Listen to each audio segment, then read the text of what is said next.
Hi hello ನಮಸ್ತೆ ಎಲ್ಲರಿಗೂ S media ಚಾನಲಿನ ಮತ್ತೊಂದು ವಿಡಿಯೋಗೆ ಸ್ವಾಗತ ಸುಸ್ವಾಗತ. ಸ್ನೇಹಿತರೆ, ಎಲ್ಲರೂ ಹೇಗಿದ್ದೀರಾ? ಎಲ್ಲರೂ ಚೆನ್ನಾಗಿದ್ದೀರಾ ಅಂದ್ಕೊಂಡಿದ್ದೀನಿ. ನಾನು ಕೂಡ ತುಂಬಾ ಚೆನ್ನಾಗಿದ್ದೀನಿ.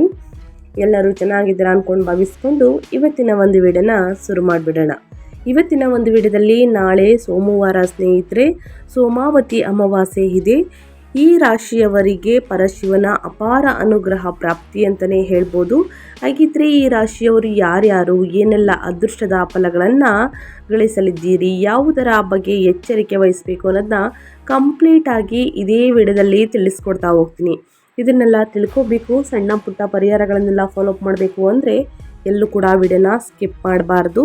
ಅಂದರೆ ವಿಡಿಯೋನ ಕಟ್ ಮಾಡಿ ಓಡಿಸ್ಕೊಂಡು ಹೋಗಿ ನೋಡ್ತೀರಾ, ಇದು ಫುಲ್ ಇನ್ಫಾರ್ಮೇಷನ್ ಅರ್ಥ ಆಗಲ್ಲ. ಸೊ ಹಾಗಾಗಿ ಎಲ್ಲ ವಿಡಿಯೋದಲ್ಲೂ ತಿಳಿಸ್ತಾ ಇರ್ತೀನಿ. ಮೊದಲಿಂದ ಕೊನೆ ತನಕ ಸಂಪೂರ್ಣವಾಗಿ ವಿಡಿಯೋವನ್ನು ವಾಚ್ ಮಾಡಿ. ವಿಡಿಯೋದಲ್ಲಿ ಒಳ್ಳೆ ಮಾಹಿತಿ ಸಿಕ್ಕಿದ್ದಲ್ಲಿ ತಪ್ಪದೆ ವಿಡಿಯೋಗೊಂದು ಲೈಕ್ ಕೊಟ್ಟು, ಇನ್ನೂ ನನ್ನ ಚಾನಲ್ನ ಸಬ್ಸ್ಕ್ರೈಬ್ ಮಾಡ್ಕೊಂಡಿಲ್ಲ ಅಂದರೆ ದಯವಿಟ್ಟು ಎಸ್ ಮೀಡಿಯಾಗೆ ಸಬ್ಸ್ಕ್ರೈಬ್ ಆಗಿ ನಿಮ್ಮ ಅಭಿಪ್ರಾಯಗಳನ್ನು ಕಮೆಂಟ್ ಬಾಕ್ಸಲ್ಲಿ ತಿಳಿಸಬಹುದು. ಯಾರೆಲ್ಲ ಸಬ್ಸ್ಕ್ರೈಬ್ ಮಾಡಿಕೊಂಡು ಪ್ರತಿನಿತ್ಯ ವಿಡಿಯೋ ವಾಚ್ ಮಾಡ್ತಿದ್ದೀರಾ ಅಂಥವರಿಗೆ ಥ್ಯಾಂಕ್ ಯು ಸೋ ಮಚ್ ಅಂತ ಹೇಳ್ತಾ ವಿಡಿಯೋದ ಕಡೆ ಗಮನ ಕೊಟ್ಟೋಣ. ಕಮೆಂಟ್ ಬಾಕ್ಸಲ್ಲಿ ಓಂ ನಮಃ ಶಿವಾಯ ಅಂತ ಕಮೆಂಟ್ ಮಾಡಿ. ಶಿವನ ಅನುಗ್ರಹದಿಂದ ನಿಮ್ಮ ಜೀವನದಲ್ಲಿರುವ ಕಷ್ಟಗಳು, ಸಮಸ್ಯೆಗಳು, ಅಡಚಣೆಗಳು, ತೊಂದರೆಗಳು ಎಲ್ಲವೂ ಕೂಡ ಸಂಪೂರ್ಣವಾಗಿ ನಿವಾರಣೆಯಾಗಲಿ ಅಂತ ಕೇಳ್ಕೊತಾ ವಿಡಿಯೋದ ಕಡೆ ಗಮನ ಕೊಡ್ತಾ ಹೋಗೋಣ ಸ್ನೇಹಿತರೆ. ಹೌದು, ನಾಳೆ ಸೋಮಾವತಿ ಅಮಾವಾಸ್ಯೆಯಂದು ತ್ರಿಗ್ರಾಹಿ ಯೋಗ, ಬುಧ ನಿತ್ಯ ಯೋಗ, ಸರ್ವಾರ್ಥ ಸಿದ್ಧಿ ಯೋಗ, ಅಮೃತ ಸಿದ್ಧಿ ಯೋಗ ಸೇರಿದಂತೆ ಅನೇಕ ಪರಿಣಾಮಕಾರಿ ಯೋಗಗಳು ರೂಪುಗೊಳ್ಳುತ್ತಿವೆ. ಇದರಿಂದಾಗಿ 7 ರಾಶಿಯವರಿಗೆ ಪ್ರಯೋಜನಕಾರಿ ಆಗಲಿದೆ.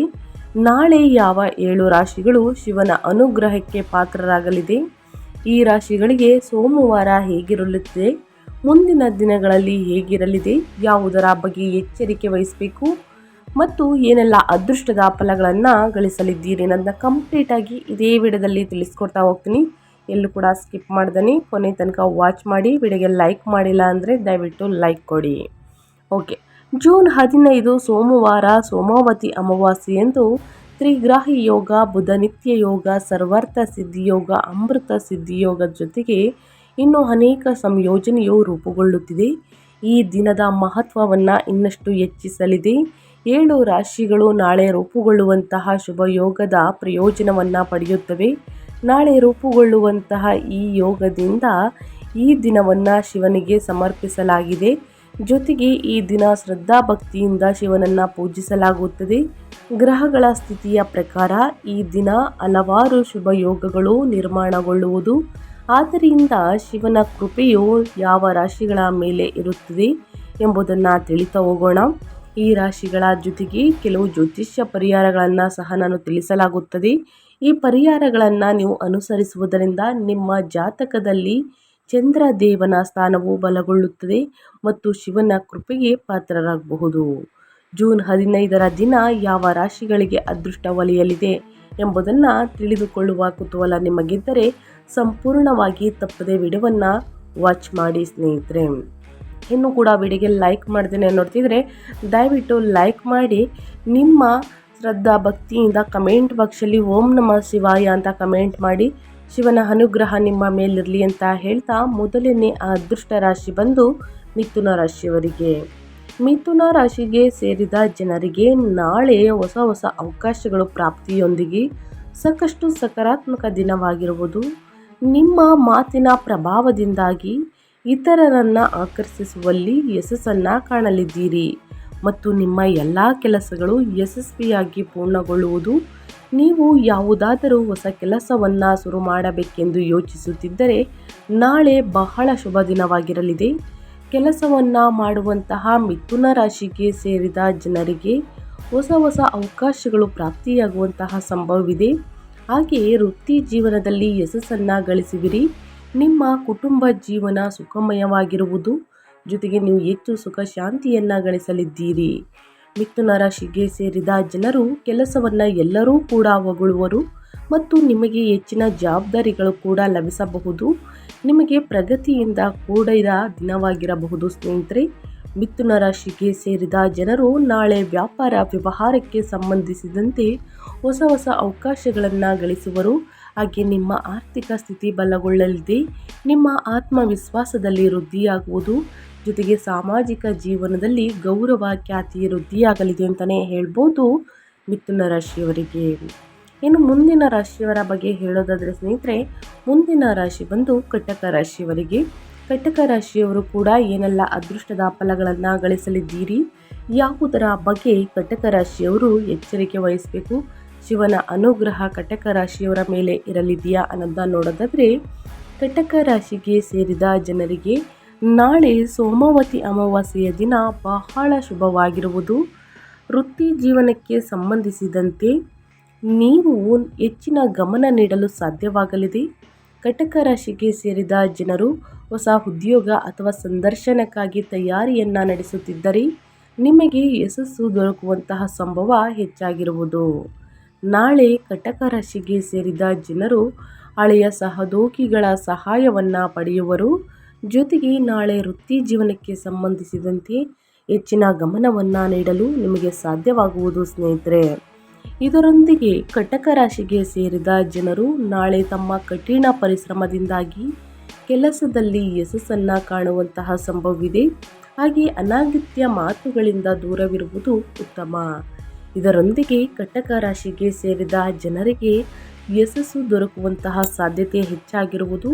ಪಾಲುದಾರಿಕೆಯಲ್ಲಿ ಕೆಲಸವನ್ನು ಮಾಡುವವರು ನಾಳೆ ನಿಮ್ಮ ವಿಚಾರಗಳನ್ನು ನೀವು ಎಲ್ಲರೊಂದಿಗೂ ಹಂಚಿಕೊಳ್ಳಲು ಸಾಧ್ಯವಾಗುವುದು. ಅಪಾರ ಧನ ಲಾಭವನ್ನು ಗಳಿಸಲು ಅನೇಕ ಉತ್ತಮ ಅವಕಾಶಗಳು ಕೂಡ ದೊರಕಬಹುದು ಅಂತಲೇ ಹೇಳ್ತಾ ಇದ್ದೀನಿ ಸ್ನೇಹಿತರೆ. ಕಟಕ ರಾಶಿಯವರಿಗೆ ಏನೆಲ್ಲ ಅದೃಷ್ಟವನ್ನು ಕಟಕ ರಾಶಿಯವರು ಗಳಿಸಲಿದ್ದೀನಿ ಅನ್ನೋದನ್ನ ಕಂಪ್ಲೀಟಾಗಿ ತಿಳಿಸ್ಕೊಟ್ಟಿದ್ದೀನಿ. ಇನ್ನು ಮುಂದಿನ ರಾಶಿಯವರ ಬಗ್ಗೆ ಹೇಳೋದಾದರೆ ಸಿಂಹ ರಾಶಿಯವರಿಗೆ. ಸಿಂಹ ರಾಶಿಯವರು ಕೂಡ ಏನೆಲ್ಲ ಅದೃಷ್ಟದ ಫಲಗಳನ್ನು ಗಳಿಸಲಿದ್ದೀರಿ, ಯಾವುದರ ಬಗ್ಗೆ ಸಿಂಹ ರಾಶಿಯವರು ಎಚ್ಚರಿಕೆ ವಹಿಸಬೇಕು ಅನ್ನೋದನ್ನ ನೋಡ್ತಾ ಹೋಗೋಣ. ಸಿಂಹ ರಾಶಿಯವರಿಗೆ ನಾಳೆ ಸ್ನೇಹಿತರೆ ಸಾಕಷ್ಟು ಯೋಗಗಳಿಂದ ಈ ರಾಶಿಯವರಿಗೆ ಪರಶಿವನ ಅನುಗ್ರಹ ನಿಮ್ಮ ಮೇಲಿರಲಿದೆ. ಸಿಂಹ ರಾಶಿಗೆ ಸೇರಿದ ಜನರಿಗೆ ನಾಳೆ ಬಹಳ ಉತ್ತಮ ದಿನವಾಗಿರುವುದು ಜೂನ್ 15. ಏಕೆಂದರೆ ಸೋಮವಾರ ಸೋಮವತಿ ಅಮಾವಾಸ್ಯೆಯ ದಿನದಿಂದ ಸಿಂಹ ರಾಶಿಗೆ ಸೇರಿದ ಜನರ ಆದಾಯವನ್ನು ಹೆಚ್ಚಿಸಲು ಸಾಕಷ್ಟು ಹೊಸ ಹೊಸ ಮಾರ್ಗಗಳು ಗೋಚರಿಸುವುದು. ಹಾಗೆ ನೀವು ನಿಮ್ಮ ಉದ್ಯೋಗವನ್ನು ಬದಲಾಯಿಸಬೇಕೆಂದು ಯೋಚಿಸುತ್ತಿದ್ದರೆ ನಾಳೆ ನಿಮಗೆ ಶುಭ ಸಮಯವಾಗಿರಲಿದೆ. ಶುಭ ಯೋಗಗಳ ಪ್ರಭಾವದಿಂದಾಗಿ ಸಿಂಹ ರಾಶಿಗೆ ಸೇರಿದ ಜನರಿಗೆ ನಾಳೆ ಶುಭ ಸುದ್ದಿ ಲಭಿಸುವಂತಹ ಯೋಗ ಕೂಡ ನಿರ್ಮಾಣಗೊಳ್ಳಲಿದೆ. ಹಾಗೆ ಸಿಂಹ ರಾಶಿಗೆ ಸೇರಿದ ಜನರ ಮನೆಯ ವಾತಾವರಣ ಸಂತೋಷದಿಂದ ಕೂಡಿರುವುದು. ನಾಳೆ ಅದೃಷ್ಟದ ಸಂಪೂರ್ಣ ಬೆಂಬಲವನ್ನು ನೀವು ಗಳಿಸಲಿದ್ದೀರಿ. ಹಾಗೆ ಸಾಮಾಜಿಕ ಜೀವನದಲ್ಲಿ ಗೌರವ ಖ್ಯಾತಿ ಹಾಗೂ ಪ್ರತಿಷ್ಠೆ ಕೂಡ ಹೆಚ್ಚಾಗಲಿದೆ. ನಾಳಿನ ಸಮಯವು ಹೆಚ್ಚು ಪ್ರಭಾವಶಾಲಿಯಾಗಿರುವುದು. ಹಾಗೆ ಕೆಲಸದ ಸ್ಥಳದಲ್ಲಿ ನಿಮ್ಮ ನಾಯಕತ್ವದ ಸಾಮರ್ಥ್ಯವನ್ನು ಎಲ್ಲರೂ ಕೂಡ ಹೊಗಳುವರು. ವಿಶೇಷವಾಗಿ ಅಧಿಕಾರಿಗಳು ನಿಮ್ಮ ನಿರ್ಧಾರಗಳಿಂದ ಆಕರ್ಷಣೆಗೆ ಒಳಗಾಗುವರು. ಮನೆಯಲ್ಲಿ ಸುಖಮಯವಾದ ವಾತಾವರಣ ಇರುವುದು. ಹಾಗೆ ಪ್ರಭಾವಿ ವ್ಯಕ್ತಿಗಳನ್ನು ಭೇಟಿಯಾಗುವಂತಹ ಯೋಗ ದೊರಕುವುದು. ಕೆಲಸದ ಸ್ಥಳದಲ್ಲಿ ಅಧಿಕಾರಿಗಳ ಮೂಲಕ ಹೊಗಳಿಕೆಗೆ ಪಾತ್ರರಾಗುವಿರಿ ಸ್ನೇಹಿತರೆ ಸಿಂಹರಾಶಿಯವರು. ಸಿಂಹರಾಶಿಯವರು ಏನೆಲ್ಲ ಅದೃಷ್ಟದ ಫಲಗಳನ್ನು ಗಳಿಸಲಿದ್ದೀರಿ, ಯಾವುದರ ಬಗ್ಗೆ ಸಿಂಹರಾಶಿಯವರು ಎಚ್ಚರಿಕೆ ವಹಿಸಬೇಕು ಅನ್ನೋದನ್ನ ಕಂಪ್ಲೀಟಾಗಿ ತಿಳಿಸ್ಕೊಟ್ಟಿದ್ದೀನಿ. ಇನ್ನು ಮುಂದಿನ ರಾಶಿಯವರ ಬಗ್ಗೆ ಹೇಳೋದಾದರೆ ಕನ್ಯಾ ರಾಶಿಯವರಿಗೆ ಸ್ನೇಹಿತರೆ, ಕನ್ಯಾ ರಾಶಿಯವರು ಕೂಡ ಜೂನ್ 15ನೇ ತಾರೀಕು ಶಕ್ತಿಶಾಲಿಯಾದಂತಹ ಅಮಾವಾಸ್ಯೆಯ ದಿನ ರೂಪುಗೊಳ್ಳುವಂತಹ ಈ ಸಾಕಷ್ಟು ಅನೇಕ ಯೋಗಗಳಿಂದ ಸಾಕಷ್ಟು ಲಾಭವನ್ನು ಕೂಡ ನೋಡಲಿದ್ದೀರಿ. ಅದೃಷ್ಟ ಕೂಡ ನಿಮ್ಮದಾಗಲಿದೆ ಸ್ನೇಹಿತರೆ. ಕನ್ಯಾ ರಾಶಿಗೆ ಸೇರಿದ ಜನರಿಗೆ ನಾಳೆ ವಿಶೇಷವಾದಂತಹ ದಿನವಾಗಿರುವುದು. ಏಕೆಂದರೆ ನಿಮ್ಮ ಕೆಲಸವನ್ನು ಯಶಸ್ವಿಯಾಗಿ ಮುಂದುವರಿಸಲು ಉತ್ತಮ ಅವಕಾಶಗಳು ಪ್ರಾಪ್ತಿಯಾಗುವುದು. ಹಾಗೆಯೇ ಕೆಲಸದಲ್ಲಿ ಹೆಚ್ಚಿನ ಅವಕಾಶಗಳನ್ನು ಕೂಡ ಗಳಿಸುವಿರಿ. ಕನ್ಯಾ ರಾಶಿಗೆ ಸೇರಿದ ಜನರಿಗೆ ನಾಳೆ ಹಳೆಯ ಹೂಡಿಕೆಗಳಿಂದ ಉತ್ತಮ ಲಾಭ ದೊರಕುವುದು. ಜೊತೆಗೆ ನಿಮ್ಮ ಕಠಿಣ ಪರಿಶ್ರಮಕ್ಕೆ ಶೀಘ್ರದಲ್ಲಿಯೇ ಪೂರ್ಣ ಫಲವನ್ನು ಪಡೆಯುವಂತಹ ಯೋಗ ದೊರಕುವುದು. ತಮ್ಮ ಕಳೆದು ಹೋದ ಹಣವನ್ನು ವಾಪಸ್ಸು ಪಡೆಯುವಂತಹ ಸಂಭವವಿದೆ. ಹಾಗೆ ವೈವಾಹಿಕ ಹಾಗೂ ಕುಟುಂಬ ಜೀವನದಲ್ಲಿ ಸಂಬಂಧಗಳು ಇನ್ನಷ್ಟು ಬಲಗೊಳ್ಳುವುದು. ಕೆಲಸದ ಸ್ಥಳದಲ್ಲಿ ಅಧಿಕಾರಿಗಳು ನಿಮ್ಮ ಕೆಲಸಗಳಿಂದ ಸಂತುಷ್ಟರಾಗಿರುವರು. ಹಾಗೆ ನಾಳೆ ನಿಮ್ಮ ಜ್ಞಾನ ಹಾಗೂ ಕೌಶಲ್ಯದಲ್ಲಿ ವೃದ್ಧಿಯನ್ನು ಹೊಂದಲು ಉತ್ತಮ ಅವಕಾಶಗಳು ಪ್ರಾಪ್ತಿಯಾಗುವುದು. ವ್ಯಾಪಾರ ವ್ಯವಹಾರದಲ್ಲಿ ಅಭಿವೃದ್ಧಿಯನ್ನು ನೋಡಲಿದ್ದೀರಿ. ದುಪ್ಪಟ್ಟು ಲಾಭವನ್ನು ಗಳಿಸಲಿದ್ದೀರಿ. ಅನಗತ್ಯ ಖರ್ಚುಗಳನ್ನು ಮಾಡಬೇಡಿ, ಇದರಿಂದ ಮುಂದಿನ ದಿನಗಳಲ್ಲೂ ಪ್ರಾಬ್ಲಮನ್ನು ನೋಡಬೇಕಾಗುತ್ತದೆ. ಒಂದಷ್ಟು ಉಳಿತಾಯವನ್ನು ಮಾಡಿ ಕನ್ಯಾ ರಾಶಿಯವರು ಅಂತ ಹೇಳ್ತಾ, ಇನ್ನು ಮುಂದಿನ ರಾಶಿಯವರ ಬಗ್ಗೆ ಹೇಳೋದಾದರೆ ತುಲಾ ರಾಶಿಯವರಿಗೆ. ತುಲಾ ರಾಶಿಯವರು ಕೂಡ ಜೂನ್ 15ನೇ ತಾರೀಕು ಸೋಮವಾರದ ದಿನ ರೂಪುಗೊಳ್ಳುವಂತಹ ಈ ಯೋಗಗಳು ಜೊತೆಗೆ ಶಕ್ತಿಶಾಲಿಯಾದಂತಹ ಸೋಮಾವತಿ ಅಮಾವಾಸ್ಯೆಯ ದಿನದಿಂದ ತುಲಾ ರಾಶಿಗೆ ಸೇರಿದ ಜನರಿಗೆ ನಾಳೆ ಅದೃಷ್ಟಶಾಲಿಯಾದಂತಹ ದಿನವಾಗಿರುವುದು.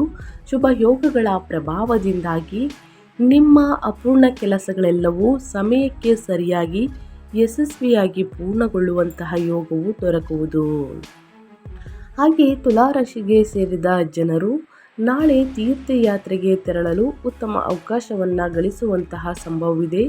ಇದರೊಂದಿಗೆ ತುಲಾ ರಾಶಿಗೆ ಸೇರಿದ ಜನರು ಮಕ್ಕಳ ಪ್ರತಿಭೆಗೆ ಅತ್ಯುತ್ತಮವಾದ ಅವಕಾಶಗಳು ದೊರಕುವುದು. ನಾಳೆ ಸೋಮವಾರದ ದಿನ ತುಲಾ ರಾಶಿಗೆ ಸೇರಿದ ಜನರು ತಮ್ಮ ಸ್ನೇಹಿತರ ಸಹಾಯ ಪಡೆಯುವುದರಿಂದ ಹೆಚ್ಚಿನ ಪ್ರಯೋಜನಗಳನ್ನು ಪಡೆಯಲಿದ್ದಾರೆ.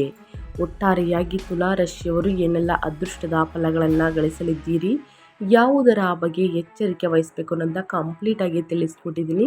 ಇನ್ನು ಮುಂದಿನ ರಾಶಿಯವರ ಬಗ್ಗೆ ಹೇಳೋದಾದರೆ ಧನು ರಾಶಿಯವರಿಗೆ ಈ ಅಮಾವಾಸ್ಯೆಯನ್ನು ಸ್ನೇಹಿತರೆ, ಜ್ಯೇಷ್ಠ ಮಾಸದಲ್ಲಿ ಬರುವಂತಹ ಈ ಅಮಾವಾಸ್ಯೆ ಎಲ್ಲ ಅಮಾವಾಸ್ಯೆಗಳಿಗಿಂತಲೂ ಶ್ರೇಷ್ಠ ಎಂದು ಹೇಳಲಾಗುತ್ತದೆ. ಸೊ ಹಾಗಾಗಿ ಇದನ್ನು ಜ್ಯೇಷ್ಠ ಅಮಾವಾಸ್ಯೆ ಎಂದು ಕೂಡ ಕರೆಯಲಾಗುತ್ತದೆ. ಇದರ ಜೊತೆಗೆ ಸೋಮಾವತಿ ಅಮಾವಾಸ್ಯೆ ಎಂದು ಕೂಡ ಕರೆಯಲಾಗುತ್ತದೆ. ಸೊ ಈ ದಿನ ಧನು ರಾಶಿಗೆ ಸೇರಿದ ಜನರಿಗೆ ನಾಳೆ ದಿನಗಳು ಹೊಸ ಕೆಲಸಗಳನ್ನು ಮಾಡಲು ಅತ್ಯುತ್ತಮವಾದ ಅವಕಾಶಗಳು ಪ್ರಾಪ್ತಿಯಾಗುವುದು. ವೃತ್ತಿ ಜೀವನಕ್ಕೆ ಸಂಬಂಧಿಸಿದಂತೆ ಸೋಮವತಿ ಅಮಾವಾಸ್ಯೆಯ ದಿನ ನಿಮಗೆ ಬಹಳ ಅಂದರೆ ಬಹಳ ಉತ್ತಮವಾಗಿರುವುದು. ಹೊಸ ಅವಕಾಶಗಳು ಅಥವಾ ಹೊಸ ಉದ್ಯೋಗಕ್ಕಾಗಿ ಉತ್ತಮ ಪ್ರಸ್ತಾಪಗಳು ದೊರಕುವುದರಿಂದ ಜೀವನದಲ್ಲಿ ಮುಂದೆ ಸಾಗಲು ಉತ್ತಮ ಅವಕಾಶಗಳು ಪ್ರಾಪ್ತಿಯಾಗುವುದು. ಇನ್ನು ಧನು ರಾಶಿಗೆ ಸೇರಿದ ಜನರಿಗೆ ನಾಳೆ ಸಂಬಳದಲ್ಲಿ ವೃದ್ಧಿಗಾಗಿ ಉತ್ತಮ ಅವಕಾಶಗಳು ದೊರಕುವುದು. ಈ ರಾಶಿಗೆ ಸೇರಿದ ಜನರು ನಾಳೆ ಜೀವನದಲ್ಲಿ ಸಕಾರಾತ್ಮಕ ಬದಲಾವಣೆಗಳನ್ನು ಹೊಂದುವರು. ಹಾಗೆ ಈ ದಿನ ನಿಮ್ಮ ಕುಟುಂಬದವರು ಮತ್ತು ಸ್ನೇಹಿತರೊಂದಿಗೆ ಉತ್ತಮ ಸಮಯವನ್ನು ಕಳೆಯುವ ಅವಕಾಶ ಲಭಿಸುವುದು. ಜೊತೆಗೆ ಧನು ರಾಶಿಗೆ ಸೇರಿದ ಜನರು ಸಂಬಂಧಗಳು ನಾಳೆ ಬಲಗೊಳ್ಳುವುದು. ಸ್ನೇಹಿತರೆ, ಒಟ್ಟಾರೆಯಾಗಿ ಧನು ರಾಶಿಯವರಿಗೆ ಈ ದಿನ ಏನೆಲ್ಲ ಅದೃಷ್ಟದ ಫಲಗಳನ್ನು ಗಳಿಸಲಿದ್ದೀರಿ ಅನ್ನೋದನ್ನ ಕಂಪ್ಲೀಟಾಗಿ ತಿಳಿಸ್ಕೊಟ್ಟಿದ್ದೀನಿ. ಇನ್ನು ಮುಂದಿನ ರಾಶಿಯವರ ಬಗ್ಗೆ ಹೇಳೋದಾದರೆ ಮಕರ ರಾಶಿಗೆ ಸೇರಿದ ಜನರಿಗೆ ನಾಳೆ ಅದೃಷ್ಟದ ಸಂಪೂರ್ಣ ಬೆಂಬಲವು ಪ್ರತಿಯೊಂದು ಹೆಜ್ಜೆಯಲ್ಲಿ ದೊರಕುವುದು. ನೀವು ಕಠಿಣ ಪರಿಶ್ರಮ ಪಡುವುದರಿಂದ ಅತ್ಯುತ್ತಮವಾದ ಪದವಿಯನ್ನು ಗಳಿಸುವಂತಹ ಯೋಗವು ಕೂಡ ಮುಂದಿನ ದಿನಗಳಲ್ಲಿ ಲಭಿಸುವುದು. ನಿಮ್ಮ ಕೆಲಸಗಳ ಬಗ್ಗೆ ಹೆಚ್ಚು ಗಮನವನ್ನು ನೀಡುವಿರಿ ಸ್ನೇಹಿತರೆ. ಹಾಗೆ ಕೆಲಸದ ಸ್ಥಳದಲ್ಲಿ ನಿಮ್ಮ ಕೆಲಸವನ್ನು ಎಲ್ಲರೂ ಕೂಡ ಹೊಗಳುವರು ಮತ್ತು ನಿಮಗೆ ಹೆಚ್ಚಿನ ಸಹಾಯ ದೊರಕುವುದು. ನಾಳೆ ನಿಮ್ಮ ಅಪೂರ್ಣ ಕೆಲಸಗಳು ಯಶಸ್ವಿಯಾಗಿ ಪೂರ್ಣಗೊಳ್ಳಲಿದೆ. ಜೊತೆಗೆ ಜೀವನದಲ್ಲಿನ ಸಮಸ್ಯೆಗಳೆಲ್ಲವೂ ದೂರವಾಗುವುದು. ನಾಳೆ ನೀವು ಯಾರಿಗಾದರೂ ಹಣವನ್ನು ಸಾಲವಾಗಿ ನೀಡಿದ್ದರೆ ಅದು ವಾಪಸ್ಸು ದೊರಕುವುದು. ಜೊತೆಗೆ ಹಳೆಯ ಹೂಡಿಕೆಗಳಿಂದ ಉತ್ತಮ ಲಾಭವನ್ನು ಗಳಿಸಲಿದ್ದೀರಿ. ನಾಳೆ ಧನ ಲಾಭವನ್ನು ಹೊಂದುವುದರಿಂದ ಆರ್ಥಿಕ ಸ್ಥಿತಿ ಬಲಗೊಳ್ಳುವುದು. ಇದರೊಂದಿಗೆ ಮಕರ ರಾಶಿಗೆ ಸೇರಿದ ಜನರು ನಾಳೆ ಯೋಗ ಧ್ಯಾನವನ್ನು ಮಾಡುವುದರಿಂದ ಮನಸ್ಸು ನೆಮ್ಮದಿಯಿಂದ ಕೂಡಿರುವುದು. ಹಾಗೆ ಮಕರ ರಾಶಿಗೆ ಸೇರಿದ ಜನರು ನಾಳೆ ಮಹತ್ವಪೂರ್ಣವಾದಂತಹ ನಿರ್ಧಾರಗಳನ್ನು ತೆಗೆದುಕೊಳ್ಳಲು ಸಾಧ್ಯವಾಗಲಿದೆ ಸ್ನೇಹಿತರೆ. ಒಟ್ಟಾರೆಯಾಗಿ ಈ 7 ರಾಶಿಯವರು ಪರಶಿವನ ಅನುಗ್ರಹದಿಂದ ಮತ್ತು ಸೋಮವತಿ ಅಮಾವಾಸ್ಯೆಯಿಂದ ಏನೆಲ್ಲ ಅದೃಷ್ಟದ ಫಲಗಳನ್ನು ಗಳಿಸಲಿದ್ದೀರಿ, ಯಾವುದರ ಬಗ್ಗೆ ಎಚ್ಚರಿಕೆ ವಹಿಸಬೇಕು ಅನ್ನೋದನ್ನ ಕಂಪ್ಲೀಟಾಗಿ ತಿಳಿಸ್ಕೊಟ್ಟಿದ್ದೀನಿ ಸ್ನೇಹಿತರೆ. ಇದರಲ್ಲಿ ಏನೇ ಡೌಟ್ಸ್ ಇದ್ದರೂ ಕೂಡ ಕಮೆಂಟ್ ಮಾಡಿ, ಖಂಡಿತವಾಗಿಯೂ ಪ್ರತಿಯೊಬ್ಬರಿಗೂ ಆನ್ಸರ್ ಮಾಡ್ತೀನಿ. ಇದರ ಜೊತೆಗೆ ಸ್ನೇಹಿತರೆ, ಈ ಅಮಾವಾಸ್ಯೆಯ ದಿನ ಏನೆಲ್ಲ ಪರಿಹಾರವನ್ನು ಮಾಡಬೇಕು, ಏನೆಲ್ಲ ಪರಿಹಾರವನ್ನು ಮಾಡಿದರೆ ಏನೆಲ್ಲ ಸಮಸ್ಯೆಗಳು ನಿವಾರಣೆಯಾಗಲಿದೆ ಅನ್ನೋದನ್ನ ತಿಳಿಸ್ಕೊಡ್ತೀನಿ. ಮೊದಲನೇದಾಗಿ ಪೂರ್ವಜರ ಪೂಜೆಯನ್ನು ಮಾಡಲಾಗುತ್ತದೆ ಈ ದಿನ, ಅಂದರೆ ಪಿತೃ ತರ್ಪಣವನ್ನು. ಮೃತಪಟ್ಟಂತಹ ನಮ್ಮ ಹಿರಿಯರಿಗೆ ಶ್ರದ್ಧಾ ಮತ್ತು ತರ್ಪಣ ನೀಡುವುದರಿಂದ ಅವರ ಆತ್ಮಕ್ಕೆ ಶಾಂತಿ ಸಿಗುತ್ತದೆ ಮತ್ತು ಪಿತೃದೋಷ ನಿವಾರಣೆಯಾಗುತ್ತದೆ. ಈ ದಿನ ದಾನ ಧರ್ಮ. ಈ ದಿನ ಬಡವರಿಗೆ ಅಥವಾ ನಿರ್ಗತಿಕರಿಗೆ ಅನ್ನ, ವಸ್ತ್ರ ಮತ್ತು ಧನದಾನ ಮಾಡುವುದರಿಂದ ಅಪಾರ ಪುಣ್ಯ ಪ್ರಾಪ್ತಿಯಾಗಲಿದೆ. ಇನ್ನು ಪವಿತ್ರ ನದಿಗಳಲ್ಲಿ ಸ್ನಾನ ಅಂದರೆ ಗಂಗಾ, ಕಾವೇರಿ ಮುಂತಾದ ಪವಿತ್ರ ನದಿಗಳಲ್ಲಿ ಅಥವಾ ಮನೆಯಲ್ಲಿಯೇ ಗಂಗಾ ಜಲ ಬೆರೆಸಿದ ನೀರಿನಲ್ಲಿ ಸ್ನಾನ ಮಾಡುವುದರಿಂದ ಪಾಪ ಕರ್ಮಗಳು ನಾಶವಾಗುತ್ತವೆ ಸ್ನೇಹಿತರೆ. ಸೊ ಹಾಗಾಗಿ ಈ ರೀತಿ ಪೂಜೆ ಮತ್ತು ಮಹತ್ವವನ್ನು ಆಚರಣೆಗಳನ್ನು ಈ ಅಮಾವಾಸ್ಯೆ ದಿನ ಪ್ರಮುಖವಾಗಿ ಆಚರಿಸಲಾಗುತ್ತದೆ. ಇನ್ನು ಜೂನ್ 15ರ ಅಮಾವಾಸ್ಯೆಯು ಹಿಂದೂ ಧರ್ಮದಲ್ಲಿ ಅತ್ಯಂತ ಪವಿತ್ರವಾದಂತಹ ದಿನವಾಗಿದೆ. ಈ ದಿನದಂದು ಪವಿತ್ರ ನದಿಗಳಲ್ಲಿ ಸ್ನಾನ ಮಾಡಿ ದಾನ ಮತ್ತು ಪೂರ್ವಜರ ಆತ್ಮದ ಶಾಂತಿಗಾಗಿ ಪಿಂಡ ಪ್ರದಾನ ಮಾಡುವುದರಿಂದ ವಿಶೇಷ ಫಲ ಸಿಗುತ್ತದೆ. ಈ ದಿನ ಪೂರ್ವಜರ ಆತ್ಮಗಳು ಭೂಮಿಗೆ ಹತ್ತಿರವಾಗುತ್ತಾರೆ ಎಂಬ ನಂಬಿಕೆ ಕೂಡ ಇದೆ. ಅವರ ಆಶೀರ್ವಾದವನ್ನು ಪಡೆಯಲು ಇದು ಅತ್ಯುತ್ತಮ ದಿನವಾಗಿದೆ ಅಂತಲೇ ಹೇಳಬಹುದು.